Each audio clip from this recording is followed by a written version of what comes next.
There's something deeply unsettling about the way we live today. We're surrounded by noise. Photos, videos, stories flowing endlessly. Everyone shares their life, broadcasts every moment, every feeling. Yet amid all this commotion, there are people who remain in the shadows. They watch, they read, they scroll, but never publish anything. Perhaps you know someone like that. Perhaps you are that person. And the question arises naturally. Why?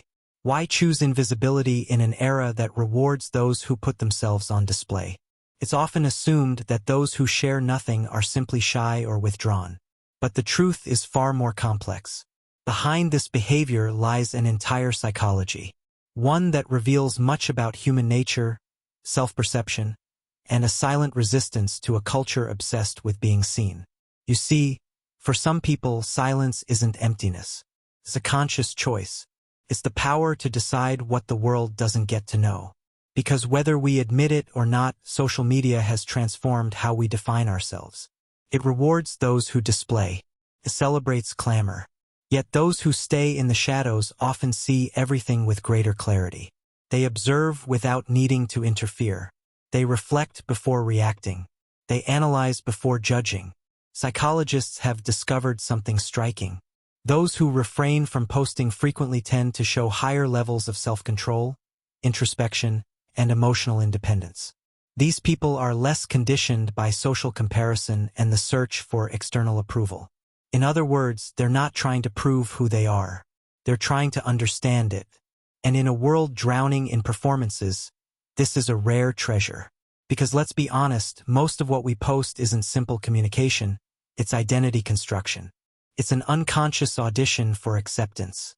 Every caption, every image, every update says, "This is who I am. Do you accept me?" But when you stop posting, something shifts. You begin to separate your worth from digital applause. You stop thinking in terms of captions. You start living moments for yourself again, not for a camera lens. And this is the psychological secret of many people who don't post. They crave authenticity in a space where everything seems artificial. They don't hate social media. They simply no longer recognize themselves in it. It's not about being anti-technology or antisocial. It's about refusing to reduce your existence to highlights. Because when you've seen how easy it is to manipulate perceptions, you begin to value what can't be shared. Silence, depth, imperfection, truth. For some, the decision not to post comes after a kind of emotional burnout. Perhaps they once shared everything, until one day it stopped feeling real. They realized that every time they shared something beautiful, they felt an invisible pressure to keep doing better. They weren't living anymore. They were performing. So they stopped quietly. No announcement, just a slow disappearance from the feed. But here's what's often misunderstood. Not posting doesn't mean not feeling. It doesn't mean not caring. It often means caring too much about presence, about meaning, about protecting what's sacred. There's a concept in psychology called psychological ownership. It's the feeling that something belongs deeply to you, a thought, a memory, an experience. And when you post it, that sense of belonging fades slightly. The moment becomes shared property, open to judgment, misunderstanding, even mockery. So people who don't post are often protecting their sense of ownership over life itself. They keep their moments untouchable, private, pure. And perhaps this isn't sadness or isolation. Perhaps it's a silent form of freedom. Because think about it, when was the last time you did something meaningful without feeling the urge to share it? When was the last time you laughed, cried, or achieved something without immediately thinking of posting it online? That reflex, that need to display isn't natural. It's conditioned. It's the product of a decade of likes, shares, and dopamine loops that have trained our brains to equate validation with value. And when someone steps outside that system, it may seem like rebellion. But it's also healing. They begin to rediscover the simplicity of doing things for themselves. Cooking without photographing, traveling without tagging, feeling without explaining. In that space, something awakens, a kind of self-awareness that doesn't need an audience. But not everyone who doesn't post does so from a place of peace. Some are driven by fear, the fear of judgment, rejection, or being misunderstood. Social media has amplified a subtle form of anxiety that psychologists call self-presentational pressure. It's the constant awareness of being watched even when we're not. And for many, this is exhausting. They worry that what they say might be misread or, worse, ignored. So they retreat not because they don't want to connect, but because the cost of visibility seems too high. They want to be seen, but only truly, not superficially. And ironically, sometimes the quietest people online have the loudest thoughts in their minds. They're not absent. They're overflowing. They simply choose stillness over spectacle. There's a deep philosophical undertone to that silence. In a world that constantly says, "Look at me," choosing invisibility becomes a form of self-definition. It's saying, "I exist beyond your perception." They might scroll through others' lives nodding, smiling, sometimes aching, but they rarely project because they understand something most don't. Not everything you experience is meant to be witnessed. Sometimes the deepest things in life, growth, grief, transformation, happen quietly, unobserved, unposted. And when you've lived through enough of these private transformations, you begin to realize that being invisible isn't the same as being insignificant. It's actually where identity is formed, not performed. Here lies the paradox. Social media was designed to connect us, yet it often leaves people even more isolated. When you don't post, you stop chasing digital closeness and start rebuilding real ones. You begin to notice who cares about you without needing updates. You learn who remembers you without reminders. That kind of connection, raw, unbroadcasted, feels heavier, warmer, and infinitely more real. And people who don't post live in that space, they build relationships that don't need proof. They find comfort in the unshared moment and let life unfold without turning it into content. Part of this is also about identity security, knowing who you are even when nobody's watching. When you're comfortable with yourself, you don't need an audience to validate your worth. That's not arrogance. It's peace. And ironically, the same people who don't post often have the most interesting stories to tell. But they save them for when you're sitting across the table, not across the screen. Because to them, real connection isn't measured in comments or likes. It's in shared silence, in meeting eyes, in laughter that doesn't need witnesses. These are the people who carry worlds within them, who process deeply, observe constantly, and understand quietly. They don't need the world to applaud their existence. They just need to live it. And perhaps, just perhaps, in a world so desperate to be seen, their silence isn't a flaw. It's a mirror, a reminder that not everything meaningful must be shared, that sometimes the most human thing you can do is keep something entirely for yourself. You know what's fascinating? The longer someone stays away from social media, the more they begin to see the world differently. Colors seem richer. Time flows slower. Conversations feel fuller. It's as if stepping away from the noise makes everything real again. Because when you stop performing, you start experiencing. There's a quiet beauty in walking through life without needing proof of every step. You're not thinking about angles or lighting or captions. You're simply there, fully alive inside the moment instead of outside it. And that's something social media rarely allows us to do anymore. But the psychology behind this goes deeper than preference or taste. It's rooted in how our brains process validation.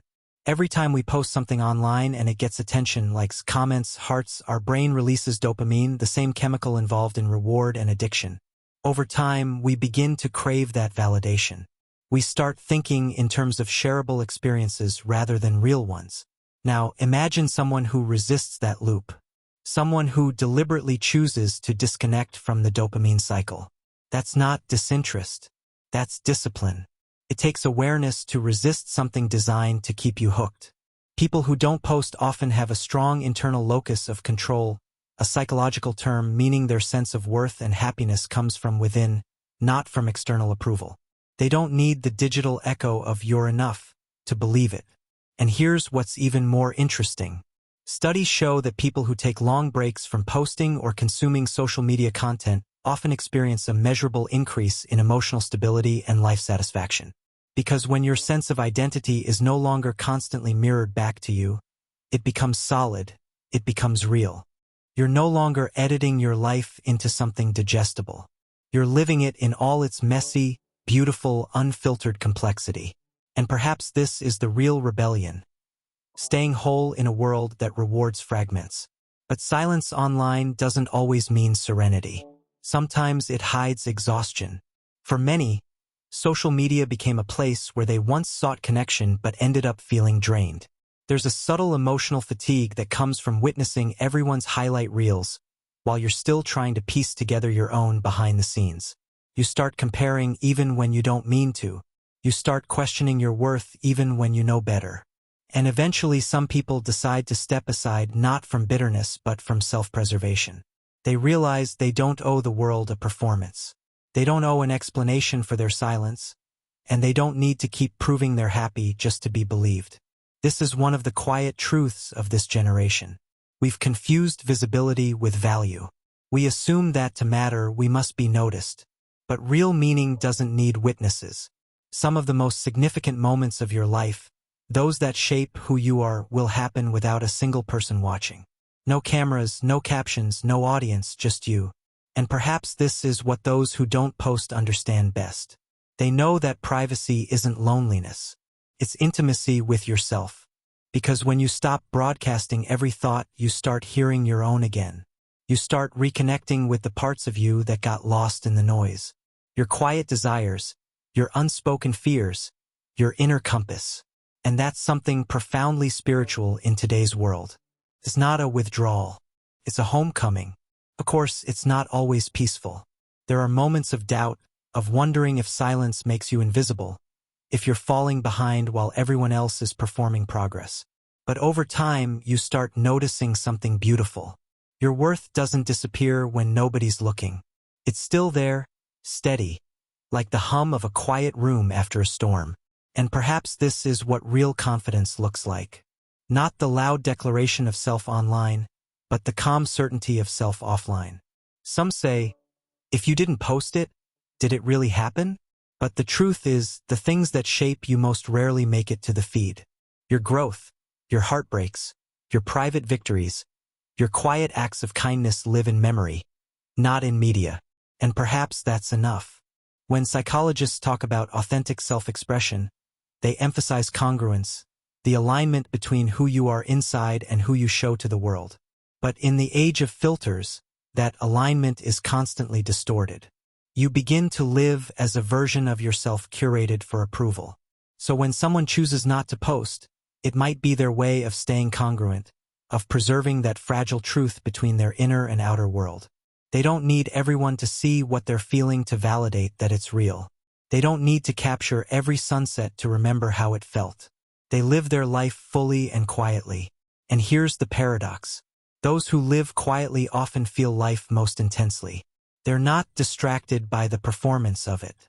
They absorb details others miss. The way light changes on a wall, the pause before someone speaks, the sound of distant laughter. They are present, and presence is the rarest currency in a world built on attention. But sometimes that very presence makes them misunderstood. People might label them as detached, mysterious, even cold. Yet if you look closer, their silence isn't emptiness. It's depth. It's the calm that comes from no longer needing to explain yourself to be understood. There's a quiet confidence that comes from not needing to be known by everyone, just understood by a few. And that's what people who don't post understand best. They know that not every truth is meant for the crowd, that some parts of you deserve to remain untouched by algorithms and opinions. Because once something becomes public, it stops being purely yours. It belongs to interpretation, to judgment, to trend. And perhaps some moments are too sacred for that. So next time you notice someone who never posts, don't assume they're hiding. Perhaps they're simply living. Perhaps they've found peace in the quiet corners of existence. The ones not lit by the blue glow of a screen. Perhaps they're the ones who've remembered what the rest of us forgot. That being invisible doesn't mean being alone. That being quiet doesn't mean being empty. That sometimes the truest expression of who you are is silence. Because in the end, we're not meant to be performances. We're meant to be people. And people who don't post remind us of that every quiet, unfiltered, beautifully invisible moment.